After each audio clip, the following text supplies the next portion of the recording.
नमस्ते दोस्तों, आपका हमारे चैनल पर स्वागत है। तो दोस्तों, आज हम फटाफट कुछ सवाल आपको बताएंगे। कौन से? तो 6 मार्च यानी कि कल के दिन 6 मार्च थर्ड शिफ्ट 6 मार्च का थर्ड शिफ्ट राहुल नाम के एक अच्छे भाई ने हमको सारे क्वेश्चन बताए जो बंगाल से बिलोंग करते हैं। लाभ हानि से 2 सवाल बताएंगे, इसके अलावा डिस्काउंट से 2 बताएंगे, समय और कार्य से 2 बताऊंगा, साधारण ब्याज और चक्रवर्ती ब्याज से आज हम 2 सवाल करेंगे, औसत से 1 सवाल करेंगे। इसके अलावा बॉड मास से 3 सवाल मेरे पास नहीं है, लेकिन बॉड मास से इजी सवाल आ रहे हैं, ये बताऊंगा मैं आपको। नंबर सिस्टम से एक ऐसा अजीबोगरीब सवाल जो मेरे को टाइप समझ में आया, लेकिन डाटा मेरे को मिल नहीं पाया सही से। इसके अलावा शंकु और त्रिज्या की ऊंचाई के साथ बात करेंगे। साथ में 2 सवाल ऐसे हैं जो पिछले दिन यानी कि कल 7 से 8 बजे में जो मैंने वीडियो पोस्ट किया था, कुछ मेरी गलतियां है वो भी मैं आपको समझाऊंगा। कुछ ऐसे सवाल जो मैं कल नहीं करा पाया था वो भी आपको कराऊंगा। ओवरऑल मिला के आज मैं 15 सवाल के ऊपर आपसे शांति शांति से बात करूंगा। ठीक है दोस्तों? तो सबसे पहला सवाल सॉल्यूशन के माध्यम से 6 मार्च थर्ड शिफ्ट आपकी आंखों के सामने प्रस्तुत है। ठीक दोस्त, तो हम टाइम की 1% बर्बादी किए बिना आपको सारे के सारे सॉल्यूशन फटाफट करा देते हैं। ठीक, सबसे पहले लाभ और हानि। लाभ और हानि से कौन सा सवाल था?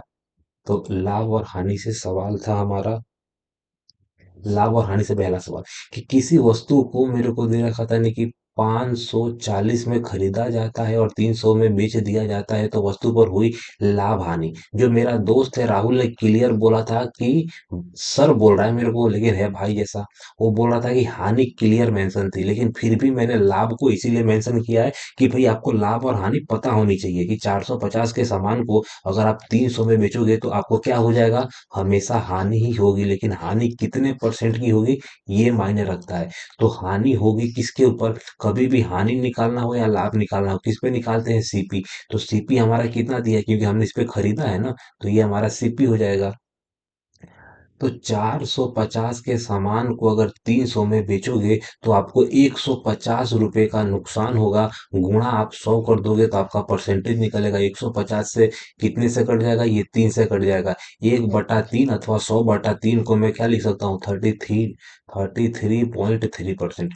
इसके अलावा दोस्तों, टेलीग्राम पे फॉलो करना ना भूले। कुछ क्वेश्चन ऐसे हैं जो मैं आपको वीडियो के माध्यम से ना दे के टेलीग्राम के माध्यम से दे दूंगा, क्योंकि मेरी भी स्टडी है। हो सके तो मैं ये वीडियो पता नहीं कब तक कंटिन्यू रख पाऊंगा, कब तक नहीं, क्योंकि मेरा भी एनटीपीसी एग्जाम है। ठीक, इसके अलावा दूसरा क्वेश्चन, एक व्यक्ति अपने सामान को 22%, काम नहीं है भैया, इसको काट दो भैया, ये जो है ना कम लिखा है, क से कम में बेचने का दावा करता है, लेकिन कम लिखा है भाई, वापस बताता हूँ, ये कम लिखा है, कम में बेचने का दावा करता है, लेकिन वजन करते समय 44% कम वजन का प्रयोग करता है, उसका लाभ या हानि प्रतिशत याद करिए। सबसे पहले माफी चाहूंगा दोस्तों, ये वाला जो सवाल है 6 मार्च के थर्ड शिफ्ट का नहीं है। ये सवाल मुझे लगता है कि 4 या 5 मार्च के अंदर आया था, लेकिन मेरा फर्ज बनता है कि आपको टाइप समझा देना। ये है बेईमान दुकानदार वाला। आपने सुना होगा क्या जाएगा, बेईमान मेरे को दे रखा था, बेईमान। बेईमान दुकानदार वाला ये सवाल है। बेईमान दुकानदार वाला क्या करता है, सीपी और एसपी का एक रेशियो लेता है। बोलता क्या है कि मैं 22% कम में आपको बेच रहा हूं। एक दुकानदार है जो बहुत ज्यादा बेईमान है। बेईमान क्या बोलता है कि मैं 100 का सामान आपको कितने में दे रहा हूँ, 78 रुपए में दे रहा हूँ। चलो ठीक है, लेकिन बेईमान दुकानदार करता क्या है, वजन जो होता है ना, वजन का कांटा होता है, वजन करते समय 44% कम वजन का प्रयोग करता है, तो उसका लाभ हानि प्रतिशत ज्ञात करना है। ठीक, तो सबसे पहले ये तो हो गया भाई बेचते टाइम। जब कभी भी बेईमानी करेगा ना तो रेशियो उल्टा लेना पड़ता है, रेशियो उल्टा लेना पड़ता है। ज्यादातर कभी भी रेशियो सीपी से एसपी तक जाते हैं। बेईमान दुकानदार की यही खास बात है कि रेशियो आपको उल्टा लेना पड़ेगा। 100 का सामान आप सेलिंग कर रहे हो, लेकिन हकीकत में वो सामान था कितने का? तो वो सामान था लगभग 56% बोलो अथवा 56 का रेशियो बोलो। तो मेरे को दे रखा था 100 से मेरा 100 कट जाएगा। ओवरऑल मेरा क्या जाएगा, 56 का सामान आपने 70 8 में बेचा, तो आपको लाभ होगा या हानि होगा? तो भाई बेईमान दुकानदार कभी भी नुकसान में जा ही नहीं सकता, इसीलिए उसको बेईमान बोलते हैं। तो बेईमान दुकानदार को प्रॉफिट हो जाएगा। तो लाभ परसेंट निकालना एकदम आसान है। लाभ बराबर क्या होगा दोस्त? तो लाभ बराबर कभी भी सीपी आ जाती है नीचे, कितने का लाभ हुआ? तो मेरे को दे रखा था, इसको लाभ हो जाएगा 4। 4 हो जाएगा, 4 में 2 जोड़ दूंगा यानी कि 2, 22 का हो जाएगा लाभ इसको, ठीक। 22। पता नहीं कट क्यों नहीं रहा भाई, बेईमान दुकानदार वाला तो मेरा कट गया था सॉल्यूशन में, जब मैंने इससे पहले किया था तो। देखो, सबसे पहले बेईमान दुकानदार ने क्या किया, सबसे पहले 22% कम में बेचा, 44% यानी कि 56 का आएगा सामान। 56 के सामान में मेरे को दे रखा था 22 का, ये हो जाएगा। तो मेरे को 100% यानी कि 11 मेरे को दे रखा था। अगर मैं इसको काटूंगा, गुणा 100 कर दूंगा, तो यहाँ पे मेरे को दे रखा था 28। 28 के सामान को सबसे पहले मेरे को 3। दोस्तों मुझे लग रहा है कहीं ना कहीं मैंने मिस्टेक कर दिया है, लेकिन बेईमान दुकानदार में आपको समझना यही है कि ये जो कैलकुलेशन होती है ना, ये आपको आनी चाहिए। हो सकता है एग्जाम हॉल में आपको परसेंटेज अच्छा दे और मैं अच्छा परसेंटेज नहीं ले पाया। अच्छा परसेंटेज का यही मतलब हो जाए, जो परसेंट कट जाए वो अच्छा परसेंट है। समझ में आया आपको? समझ में आना ही चाहिए। तो यहाँ पे मेरे को लग रहा है कि शायद मैंने 34% लेना चाहिए था मेरे को। 34% की जगह पे मैंने कुछ और ले लिया, इसी के चक्कर में मेरा कटेगा नहीं यहाँ पे, ठीक। सबसे पहले कैसा भी कैलकुलेशन हो, काटना अपने को आना चाहिए। तो 28 का पहाड़ा अगर मैं पढ़ूंगा, 28 का पहाड़ा में अगर 3 बार पढ़ूंगा, तो मेरे को दे रखा था 90 में, अगर 90 टाइम जाता हूँ तो 6 कम हो जाएगा। 90 का मतलब आएगा, 90 आएगा 16 आ जाएगा, 16 का 160 आ जाएगा, ठीक। 8 काट दो ना। देखो देखो, सबसे पहले जो 28 मेरे को दे रखा था, 28 तिया मेरे को दे रखा था, 28 तिया 84 हो जाएगा। 16 के बाद 26 आ जाएगा। 26 के बाद सीधा का सीधा 28 का पहाड़ा अगर मेरे को दे रखा था 280 में से अगर 30 घटा दूंगा, तो 50 आ जाएगा, 52 आ जाएगा। यानी कि अप्रोक्स अगर मैं आपको बोलूँ तो 39% के आजू बाजू भाई को लाभ होगा। मैं एक्यूरेसी के साथ नहीं जा सकता, आपका टाइम भी बर्बाद करता हूँ। आपको कैलकुलेशन समझना है, कैलकुलेशन आपको सीखना पड़ेगा। मैं कैलकुलेशन अलग अलग तरीके से कैसे भी तोड़ पानी करके निकाल देता हूँ, लेकिन अभी समझाने के लिए तोड़ पानी नहीं कर सकता आपको। तो दोस्तों यही रहे लाभ हानि से 2 सवाल। इसके अलावा हम आगे बढ़ते हैं डिस्काउंट वाला। डिस्काउंट में कुछ ऐसे आसान आसान से सवाल थे, क्या बताया गया था, ये हो सकता है कि डाटा मैंने अपने हिसाब से लिया है, लेकिन मेरे दोस्त ने बोला था कि परसेंटेज ठीक है, ठीक। सबसे पहला सवाल आपकी आंखों के सामने क्या दे रखा था, यहाँ पे दे रखा था छूट से कि 7,000 अंकित मूल्य वाली वस्तु पर 34% छूट देने के बावजूद 12% का लाभ होता है। यानी कि भाई आपने छूट भी दे दिया फिर भी आपको लाभ होता है, तो वस्तु का क्रय मूल्य ज्ञात करना है। फॉर्मूला से मैं आपको बताने की कोशिश करूंगा कि निकालना है मेरे को सीपी, जिसको मैं कॉस्ट प्राइस बोलूंगा।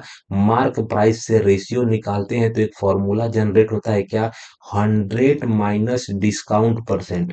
100 - डिस्काउंट परसेंट आएगा 100, प्लस आ जाएगा प्रॉफिट परसेंट, ठीक। तो उस हिसाब से मेरे को निकालना है सीपी, यानी कि 100 - डिस्काउंट। डिस्काउंट कितने का हुआ है? 34 का। तो बचा सामान कितने का हो जाएगा? बचा सामान आपका हो जाएगा 66 का हो जाएगा। कितना?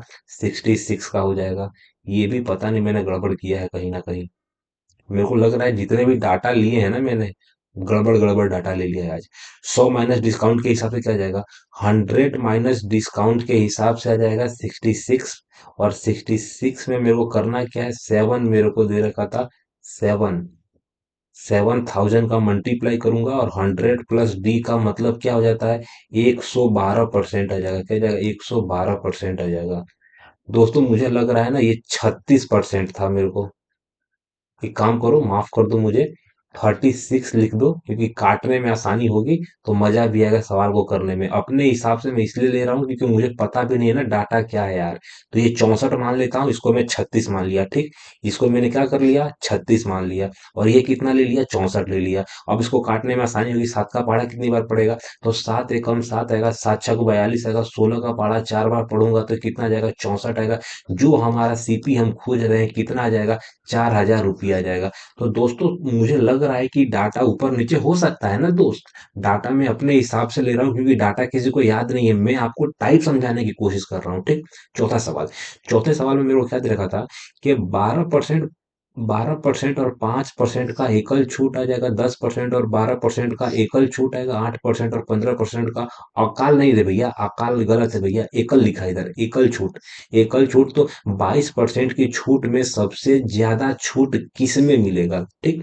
तो एक तो खड़ा खड़ा दे दिया है कि 22% छूट है। सबसे पहले अगर इसका मैं निकालूं आपकी आंखों के सामने, तो मेरे को दे रखा था -12 -5 प्लस 0.60 आ जाएगा। सीधा सीधा तात्पर्य क्या है, जोड़ूंगा तो 17 आ जाएगा, यानी कि 16.4% का छूट मेरे को पहले से मिल रहा है। अगर दूसरे भाई को मैं यहाँ पे लेके आ जाऊं तो दूसरा भाई क्या बोलता है कि -10 -12 और प्लस मेरे को दे रखा था 1.2। इसका सीधा मतलब है दो घटा के 0.8 ले लूंगा, तो दो घटा दूंगा तो मेरे को दे रखा था क्या आ जाएगा, 20.8%। तो जो हमारा डिस्काउंट है ना, पहला डिस्काउंट हमारा 16.4%। दोस्तों यहाँ पे एकल छूट निकालना आपको आना चाहिए। एकल छूट का फॉर्मूला में आपको अगर समझना है तो 1 सेकंड के अंदर जो तीसरा बचा है ना, तीसरा मैं समझा देता हूँ क्या। तीसरा फॉर्मूला मैं आपको बता देता हूँ कि जो तीसरा है ना, कभी भी 2% होता है, तो ये 9% की छूट मैंने ले लिया, -15% की छूट ले लिया, और ये दोनों को प्लस करके दोनों का गुणा किया। गुणा करने में मेरे को क्या करने का, 15 अट्ठा 120, और बट्टे में हमेशा 100 ले लेते हैं। ये फॉर्मूला है किसका, लगातार छूट का। उस हिसाब से मेरे को दे रखा था, वापस वही करना है। 15 में अगर 8 जोड़ दूंगा 23 आ जाएगा, 23 में से 2 घटा दूंगा 21 आ जाएगा, 21 में 8 जोड़ दूंगा, तो ये आपको कैलकुलेशन तो आनी चाहिए दोस्त। और कैलकुलेशन मेरी भी मिस्टेक हो सकती है यार, पिछले वीडियो में मैंने मिस्टेक किया है। तो यहाँ पे क्लियर क्या बताया गया है कि छूट में सबसे ज्यादा छूट किस में मिलेगा, तो आपको पता चले गया होगा, जो अकेले दिया गया है उसमें छूट ज्यादा है। इसमें 21 से कम है, इसमें 22% से कम छूट मिला है, और इसमें 17% से कम छूट मिला है। सवाल यही था कि सबसे कम छूट किस में मिलेगा। ठीक दोस्त। इसके अलावा पांचवा सवाल हम आपकी आंखों के सामने प्रस्तुत करेंगे। सवाल है हमारा किससे है, तो हमारा सवाल है time and work. Time and work यानी कि समय और कार्य से सवाल है। सवाल क्या दे रखा था, ए किसी कार्य को 15 दिनों में करता है, बी किसी कार्य को 45 दिनों में करता है, ए 5 दिन काम करके छोड़ देता है, तो बी जो है शेष कार्य को कितने दिनों में करेगा। सबसे पहले टाइम एंड वर्क में आपको एलसीएम निकालना आना चाहिए। 45 मेरे को दे रखा था और 15 दे रखा था। 15 काम ए करता है, 45 काम बी, यानी कि 15 दिन वाला काम ए करता है, 45 दिन वाला काम बी करता है। दोनों का एलसीएम कितना आ जाएगा, 45 मेरे को दे रखा था। ये भाई की इफिशियंसी 1 है, ये भाई की इफिशियंसी कितनी है, 2 है ना, 3 है, सॉरी। ठीक। अब ए कितने दिन काम करता है, ए 5 दिन काम करके छोड़ देता है, ठीक। ए 5 दिन काम करके छोड़ देता है, तो ए की इफिशियंसी है, अरे यार मेरा दिमाग नरभसा गया है क्या, नींद आ रहा है मेरे को, सॉरी। देखो सबसे पहले मेरे को क्या दे रखा था, यहाँ पे मेरे को दे रखा था ए का 15। ए 15 दिन में कोई कार्य कर सकता है, बी 45 दिनों में कोई कार्य कर सकता है, उनका एलसीएम 45 आ जाएगा। ए की इफिशियंसी 3 आ जाएगी, बी की इफिशियंसी 1 आ जाएगी। ए जो है 5 दिन काम करेगा, यानी कि टोटल काम आपका 45 है। अब 5 दिन में ए कितना काम करेगा, तो 15 काम कर देगा। बचा काम कितना है, तो बचा काम है 30। 30 काम को कौन करेगा, तो 30 काम को हमारा करेगा ए। ए कितने दिनों में करेगा, तो भैया सॉरी, बी कितने दिनों में करेगा, तो बी की इफिशियंसी है 1, यानी कि 30 में अगर एक इफिशियंसी से भागा दूंगा तो आंसर आ जाएगा 30। जो हमारा बी है ना, हमारा बी भाई साहब बचे हुए काम को 30 दिनों में कर देगा, ठीक। अगर मैं बात करूं छठे सवाल की, छठे सवाल में क्या दिया है कि राम और श्याम एक कार्य को 24 दिनों में कर सकते हैं। तो सबसे पहले मैंने क्या लिखा, R+S किसी कार्य को 24 दिनों में कर सकते हैं। राम अकेले कार्य को 36 दिनों में कर सकता है। जो हमारे राम है उसी कार्य को 36 दिनों में कर सकते हैं। तो श्याम अकेले क्या दे रखा था, श्याम अकेले कार्य को कितने दिनों में करेंगे। ये इनका इफिशियंसी लिया, 12 दूना 24 और 12 तिया 36, अल्टीमेट 12 छक 72 टोटल वर्क हो जाएगा। तो इस हिसाब से 24 की इफिशियंसी का मतलब क्या है, 12 दूना 24 यानी कि 3 इसका इफिशियंसी हो जाएगा। और 36 मेरे को 12 ते 36 यानी कि 2 इसकी इफिशियंसी हो जाएगी। सबसे पहले मेरे को आर की इफिशियंसी मेरे को 2 दे रखा था। आर प्लस एस की इफिशियंसी मेरे को कितना दे रखा है? मेरे को 3 दे रखा है। इसका मतलब जो श्याम की इफिशियंसी है ना, वो तो 1 हो जाएगी ना दोस्त। ठीक, तो मेरे को दे रखा था 72 काम है। 72 काम को जो हमारा श्याम है ना, श्याम अकेले 72 काम को एक इफिशियंसी के साथ 72 दिनों में करेगा। कितना? 72 दिनों में करेगा। तो दोनों टाइम एंड वर्क के सवाल मैंने काफी शांति से और अच्छे से समझा दिया दोस्तों। इसके अलावा मैं आगे जाऊंगा 7वें सवाल पे। 7वां सवाल किससे है? तो ये है साधारण ब्याज और चक्रवर्ती ब्याज से। ये सवाल है साधारण ब्याज और चक्रवर्ती ब्याज। मेरे को क्या दे रखा 7वें सवाल में कि 5200 की वस्तु पर 1 वर्ष के लिए 10% वार्षिक ब्याज दर से अर्धवार्षिक रूप से संयोजित चक्रवर्ती ब्याज निकालना है। सबसे पहली बात हमको निकालना है चक्रवर्ती ब्याज अर्धवार्षिक रूप से निकालना है, 1 वर्षों का 10% की दर। सबसे पहले मेरे को जो दे रखा है वो है रेट हमारा 10%। लेकिन ये रेट कितने महीने का है? 12 महीने का। तो मेरे को निकालना है 6 महीने का। 6 महीने का निकालने के लिए मेरे को 2 से भागा दूंगा तो अपना रेट आ जाएगा कितना? 5%, जो अपना ओरिजिनल रेट है। अब बात आ जाती है टाइम। टाइम मेरे को दे रखा है 1 साल। 1 साल में 6 6 महीने के हिसाब से मेरे को 2 बार क्या मिलेगा? ब्याज मिलेगा। यानी कि 5% का 2 साल का सक्सेसिव निकालूंगा तो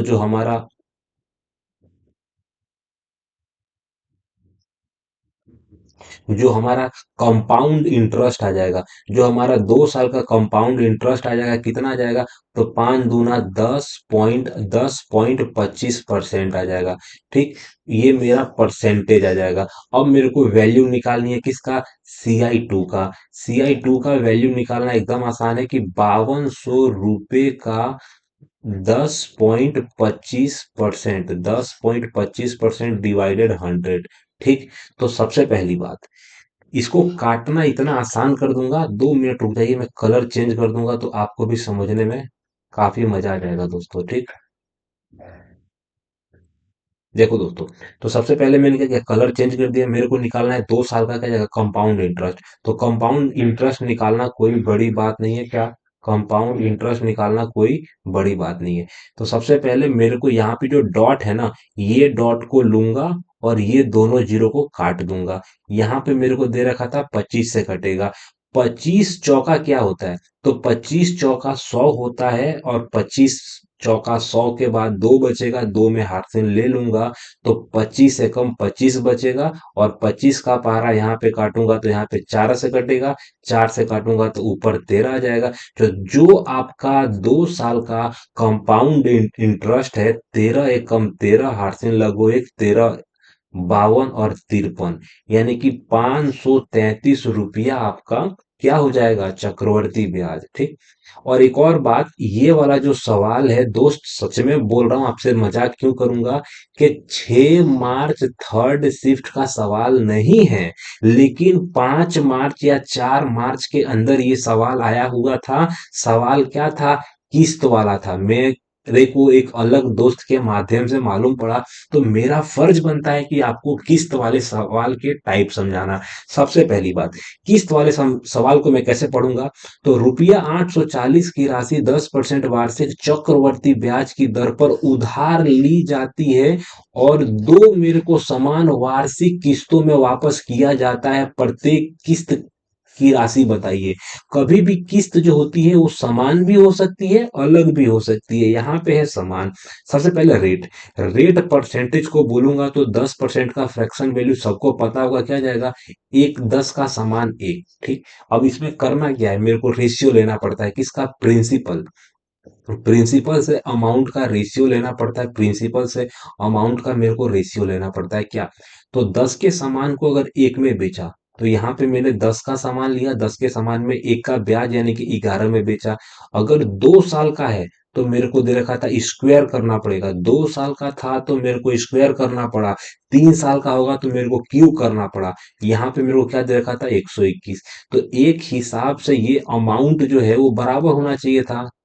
ये 121 है तो ये भी 121 होना चाहिए ना। तो इसलिए मेरे को यहाँ पे 11 का गुणा करना पड़ा, तो इसीलिए मेरे को यहाँ पे भी 11 का गुणा करना पड़ेगा। और टोटल मारूंगा तो यहाँ पे मेरे को दे रखा था 11, 11 मेरे को दे रखा था। 11 का मतलब 110 और 100, यानी कि 210 ये आ जाएगा। रेशियो में लूंगा, यहाँ पे आ जाएगा 242 आ जाएगा।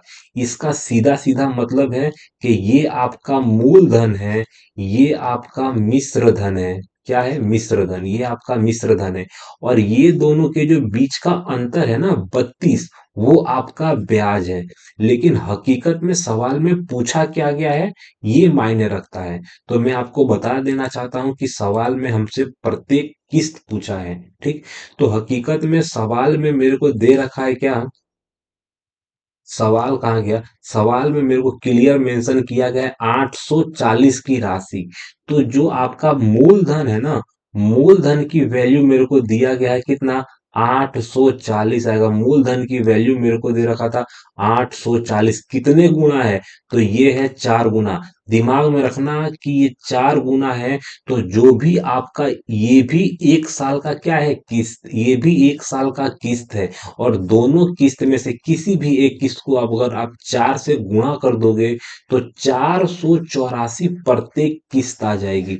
किस्त वाला टाइप मैंने कभी भी आपको बताया नहीं था, तो मेरा फर्ज बनता है कि काफी शांति से किस्त वाले सवाल आपको समझाना।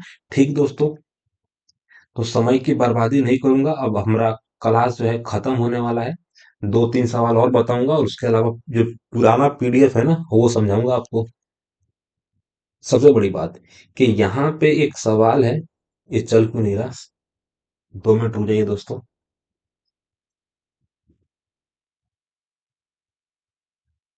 यहाँ पे मैंने इससे पहले वाले स्लाइड में आपको क्लियर कट बताया था क्या, कि सबसे पहले सम जो संख्या होती है ना, सम संख्या और विषम संख्या। 2 मिनट रुक जाइए दोस्तों। यहाँ पे मैंने बताया था पिछले वीडियो में सम और विषम का औसत कैसे निकालते हैं, जब अपने को दिया होगा प्रथम 110।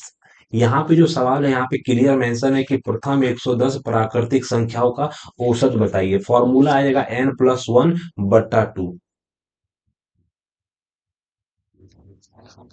रुक जाइए दोस्तों, मैं आपके लिए कुछ नया खोल रहा था, वो पन्ना मेरे पास अभी मिल जाए तो मैं आपको बता दूंगा। इसका फॉर्मूला तो मुझे पता है, लेकिन 2 मिनट रुक जाओ भाई लोग, मैं बीच में क्या करने लगा। चलो ठीक है। ठीक दोस्तों, तो मैं आपको 5 फॉर्मूले बताने वाला था जो औसत से मुझे लगता है कि कभी भी किसी भी शिफ्ट में आ सकता है। क्या? औसत वाले जो सवाल हैं। जैसे कि कल मैंने जो बोला, आपको क्या बताया था सम वाले में, कल मतलब कल के वीडियो में, कभी भी प्रथम n संख्याओं का अगर सम पूछे तो आपको पता होना चाहिए n+1, यानी 116 के हिसाब से आंसर आ जाएगा कितना, 117। विषम के हिसाब से आंसर आ जाएगा 116। ठीक। यहाँ पे मैंने n प्लस किया है, यहाँ पे जो होगा हमारा आंसर n होगा। और यहाँ पे मेरे को एकदम क्लियर पता था क्या, कि यहाँ पे आंसर निकालना कोई बड़ी बात नहीं है।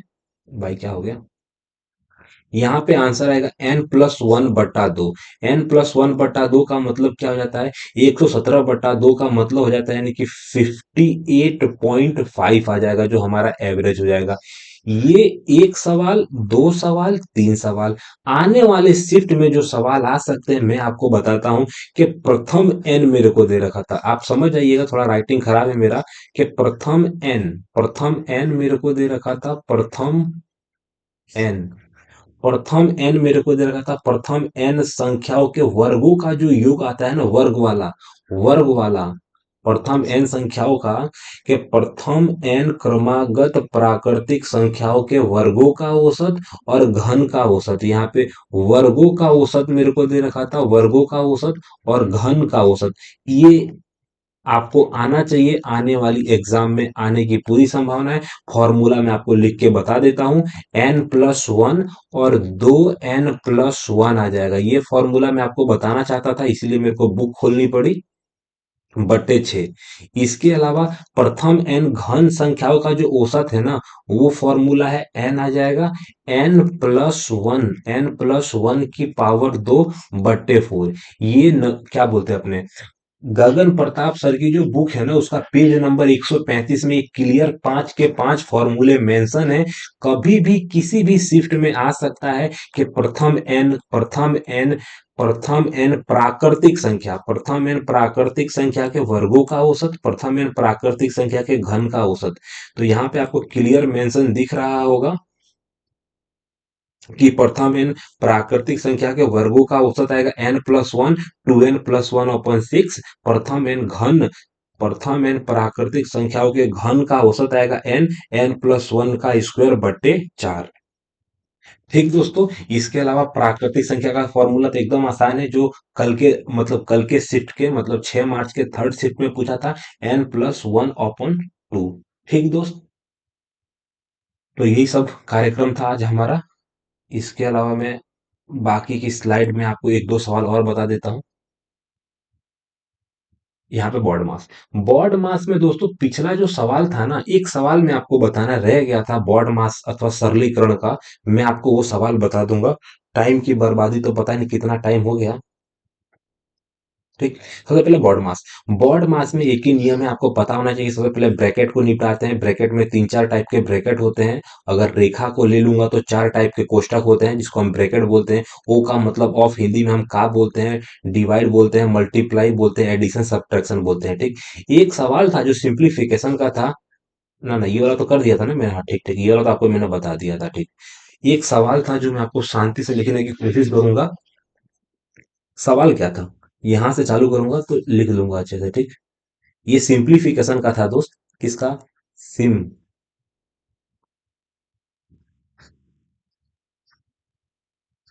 मेरी स्पेलिंग और राइटिंग दोनों बेकार है दोस्त। सबसे पहले सिंप्लीफिकेशन। सिंप्लीफिकेशन से क्लियर सवाल था क्या, कि 223 की पावर अगर 223 है, 223 की पावर 223 है, और 223 की जो पावर है ना, कितनी है? 224। एक सचिन भाई हैं, उनको धन्यवाद, उन्होंने ही मेरे को ये टाइप थोड़ा समझाया। मैं कंफ्यूजन में चला गया था कि निकलेगा कैसे। ठीक, तो सबसे पहले मेरे को दे रखा था 223 की पावर, यहाँ पे भी 223+1 है। तो सबसे पहले मेरी बात समझो, यहाँ पे 223 की पावर है, यहाँ पे भी 223 की पावर है, लेकिन यहाँ पे ध्यान देने वाली बात है कि यहाँ पे सिर्फ 223 है, यहाँ पे मेरे को दे रखा था 124 है। यानी कि मैं चाहूं तो इसको दो भागों में बांट सकता हूँ। किस भागों में? 223 और +1 भागों में बांट सकता हूँ। जो जो हमारा नेक्स्ट स्टेप है, क्या आ जाएगा? 223 की पावर 223, यहां पे भी मैं इसको दो भागों में बांटूंगा। 223 की पावर 223, और प्लस में मेरे पास क्या बचेगा? प्लस में बचेगा ना दोस्त, प्लस में नहीं बचेगा भाया, गुणा में बचेगा। गुणा में क्या बचेगा? 223 की पावर 1। क्या बचेगा? 223 की पावर 1। क्यों? क्योंकि जब भी गुणा होता है तभी तो पावर जुड़ती है। तो मैंने इसको दो भागों में बांट दिया, जो इसकी पावर है उसको दो भागों में बांट दिया, और यहाँ पे प्लस कर दिया क्या? 224। और बट्टे में वापस जो था क्या, बट्टे में जो था 2023, में 200 बोल रहा हूँ कि 2000 बोल रहा हूँ यार? 2023 आ जाएगा। 2023 की पावर 2023+1। अब करना कुछ नहीं है। सबसे पहला सवाल आएगा कि 2023 की पावर 2023 और 2023 की पावर 2023 को मेरे को कॉमन लेना है। तो मेरे को क्लियर मेंशन कर दूंगा कि 2023 की पावर 2023 ऊपर कॉमन हो जाएगा। यहाँ पे कुछ नहीं है तो एक मानूंगा, यहाँ पे है 223। तो यहाँ पे ओवरऑल मिला के ब्रैकेट में बचेगा क्या? यहाँ पे ब्रैकेट में बचेगा 224। यहाँ पे भी है 224, और 224 के नीचे जो था उसको मैं सेम लिख दूंगा। और यहाँ पे आपको आंसर ला के दिखाऊंगा कि 224 और 224 को वापस जैसे मैं कॉमन लूंगा, 224 को मैं कॉमन लूंगा तो क्या बचेगा? 224 को मैं कॉमन लूंगा तो 223 की पावर, 200 नहीं भैया, 2023 की पावर 2023, और +1 बचेगा। और ब्रैकेट के नीचे तो किसी अभी तक हमने छेड़छानी किया ही नहीं, क्या? कि 223 की पावर 2023 की पावर 2023+1, ये पूरी पावर से ये पूरी पावर कट जाएगी। क्यों? क्योंकि यहाँ पे मल्टीप्लाई है, और आंसर आ जाएगा कितना? 224। ये पिछले शिफ्ट में पिछले शिफ्ट का मतलब हो जाता है कि पिछले वीडियो में ये सवाल मुझे कराना था लेकिन मैं खुद समझ नहीं पाया कि ये सवाल किस टाइप का था। ठीक दोस्तों, तो काफी शांति से मैंने कराने की कोशिश किया है। साथ में नंबर सिस्टम का एक और सवाल था, मुझे पता नहीं कि शायद ये है कि नहीं है क्या, कि 1225 1525 1600 1516 को किस संख्या से, यहाँ पे क्या था कि किस संख्या से विभाजित किया जाए कि क्षेत्रफल नहीं आएगा यार, शेषफल आएगा। दिमाग नर्वस आ गया हमारा यार आज। ये जो शेषफल है ना दोस्त, शेषफल कितना है? शेषफल 3,6,8 है। तो इसके लिए सबसे बेसिक फॉर्मूला यही है कि दो मेरे को दे रखा था 1225 के अंदर 3 घटा दूंगा तो 22 आ जाएगा। 1225 के अंदर 6 घटा दूंगा तो 19 आ जाएगा। यानी कि 1516 में से 8 घटा दूंगा तो 1508 आ जाएगा। तो अपने को ऐसी संख्या निकालनी है जो तीनों से अपने भागा देते हैं। तीनों से भागा दें तो तीनों से भागा देने पे संख्या कट जाएगी और संख्या कभी भी 3, 6, 8 से बड़ी होनी चाहिए। इस टाइप का कोई सवाल था। अगर आपको ये वाला सवाल आता है तो प्लीज कमेंट सेक्शन में इसका आंसर जरूर बताएं। हो सकता है डाटा मैंने गलत लिख दिया हो, क्योंकि मेरे को डाटा याद नहीं था, इसलिए मैं इसको यहीं पे विराम देके आगे बढ़ूंगा। आगे वाले सवाल में मेरे को दे रखा था क्षेत्र मिति। तो क्षेत्र मिति से क्या सवाल था? तो क्षेत्र मिति से दोस्त ऐसा बोला कि त्रिज्या दी हुई थी। भाई चार्जर लगाना पड़ेगा, यहाँ पे स्विच ऑफ होने वाला है हमारा। पीसी जो है हमारा स्विच ऑफ होने वाला है। 2 मिनट रुक जाओ भाई लोग। 2 सेकेंड। देखो, सबसे पहले मेरे को क्या रखा था कि शंकु की त्रिज्या दे रखी थी, ऊंचाई दिया था और शंकु का क्षेत्रफल पूछा था। तो शंकु का क्षेत्रफल आपको पता होना चाहिए। क्या जाएगा? शंकु का जो क्षेत्रफल होता है पाई आर एल होता है, पाई आर एल। यहाँ पे तिर्यक ऊंचाई दिया था भैया, माफ करिए मैंने लिखना भूल गया। ठीक। तो सबसे पहले जो है ना कि शंकु का जो क्षेत्रफल होता है, क्या शंकु का जो क्षेत्रफल होता है, जो हमारा क्षेत्रफल, शंकु का क्षेत्रफल होता है पाई आर एल आएगा। पाई का मान हो जाता है 22/7। आर की वैल्यू जो दिया होगा वो दिया होगा। एल की वैल्यू जो दिया होगा वो दिया होगा। 7 से 7 काट के आप आंसर ला सकते हो। तो दोस्तों आज का मेरा कार्यक्रम जितना भी था आपके लिए मैंने सिर्फ इतना ही प्रिपेयर किया था। अब बात आ जाती है कि मेरी दो ऐसी गलतियां जो आपको बताना एकदम जरूरी है। एंड स्लाइड करके मेरे को आपको एक और चीज बताना है। क्या कि जो कल के दिन मैंने आपको कुछ क्वेश्चन बताए थे, कौन से क्वेश्चन बताए थे आपको, वो मेरे को बताना जरूरी है। जो मेरा गलती हो गया था 22 नंबर का, ठीक। 22 नंबर के सवाल में मैंने गलती की, वो अभी आपको मैं शांति से बता देता हूँ।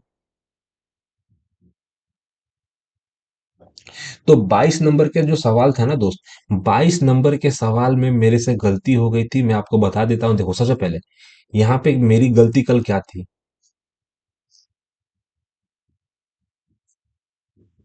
भाई ये काम क्यों नहीं कर रहा है?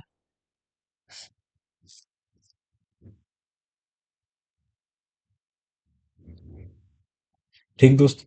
तो सबसे पहले जैसा भी है आप ध्यान से देखिए। सबसे पहले कल के दिन मेरे को क्या दे रखा था कि 5:30 से लेके 8:15 पे क्या होता है। तो मेरे को दे रखा था टोटल मिनटों की संख्या आ जाएगी 165। 165 में मेरे को क्या दे रखा था? मेरे को दे रखा था 15 सेकंड, 20 सेकंड, 25 सेकंड और 30 सेकंड। जिसका एलसीएम लूंगा तो 300 आ जाएगा। 300 में 60 का भागा दूंगा तो 5 मिनट आएगा। तो यहाँ पे 5 मिनट को जैसे मैं 165 में काटूंगा तो टोटल 33 आ जाएगा। कल के दिन पता नहीं मेरा दिमाग कहाँ चला गया, मैं 31 कर दिया। और एक इसलिए जोड़ना पड़ेगा क्योंकि यहाँ पे टाइमिंग में क्लियर बताया, जो घंटियां बज रही है ना, 5:30 बजे भी घंटी बजेगी और 8:15 भी बजेगी। तो टोटल मिला के जो हमारा आंसर आ जाएगा 34। 34 बार घंटियां बजेंगी। ठीक। ये वाला सवाल मेरे से कल गलती हो गया था, इसलिए मैंने आपको आज मेंशन कर दिया। साथ में जो 12वां सवाल था ना, 15वां सवाल जो था ना दोस्त, 15वां सवाल भी मैंने क्या लिखा है, सॉरी, एक क्वेश्चन को मैंने 2 बार लिख दिया। ठीक। इसके अलावा मैं आपको और कुछ बताने वाला था। 12वां सवाल बताना जरूरी है। ठीक। 12वें सवाल में भाई एकदम आसान सा सवाल था, लेकिन पता नहीं मेरे दिमाग में क्या क्या चला, आपको मैंने क्या क्या पट्टी पढ़ाया लेकिन थोड़ा गलत पढ़ा दिया। ठीक। सबसे पहली बात, यदि कोई निश्चित धनराशि साधारण ब्याज पर 40% वार्षिक दर से 2 वर्षों में 4800 हो जाती है, तो 2 वर्षों का साधारण ब्याज ज्ञात करिए। बेसिक तरीका यही था कि साधारण ब्याज कितना होगा, 80%। यानी कि जो 2800 रुपया है वो कितने परसेंट की वैल्यू है, तो वो मेरे को दे रखा था 180% की वैल्यू है। निकालना कितना है, निकालना अपने को 80% की वैल्यू है। सवाल सिर्फ इतना था, पता नहीं मैं आपको कल क्या क्या समझाया। जीरो से जीरो काटूंगा, थोड़ा कलरफुल कर दूंगा तो आपको मजा आएगा दोस्तों, कलर कर देता हूँ इसी बहाने। ठीक। तो सबसे पहले मेरे को क्या है, जीरो से जीरो काटूंगा। कहाँ गया मेरा, जीरो से जीरो काटूंगा। हाँ, जीरो से जीरो कटेगा। इसके बाद ऊपर मेरे पास 4 बचेगा, नीचे मेरे पास 9 बचेगा। अल्टीमेट में ये दोनों को मल्टीप्लाई करना चाहूं तो कर सकता हूं। ठीक। तो मैं मल्टीप्लाई करूंगा तो क्या आ जाएगा, मल्टीप्लाई करूंगा तो मैं यहाँ पे 2 जीरो ले लूंगा। 8 चौका 32 का 2 आ जाएगा, हाथ से लगो 3 आ जाएगा। 4 तियां 12 यानी कि 11 आ जाएगा। और जैसे इसको मैं 9 से काटूंगा तो 9 एकम 9, 9 एकम 9 आ जाएगा। 9 दूनी 18 आ जाएगा, 40 मेरे को दे रखा था। और 9 चौका 36 आ जाएगा, 9 चौका 36 आ जाएगा, फिर 4 आ जाएगा। 9 चौका 36 यानी कि यहाँ पे आने के बाद हमारा आंसर आ जाएगा क्या, कि 1244। तो ये दो सवाल थे जो कल के स्लाइड में मेरे से गलती हो गया था, तो समझाना मेरा कर्तव्य था, तो शांति से मैंने आपको ये सब कुछ बता दिया। तो दोस्तों, जय हिंद जय भारत। आज के दिन मैंने काफी शांति से आपको क्या बताया, तो मैंने आज आपको 6 मार्च थर्ड शिफ्ट जो कल शाम को हुआ था, राज क्या नाम है, राहुल भाई के सहयोग से मैंने आपको काफी अच्छे तरीके से बताया। तो दोस्तों, जय हिंद जय भारत। मिलते हैं अगले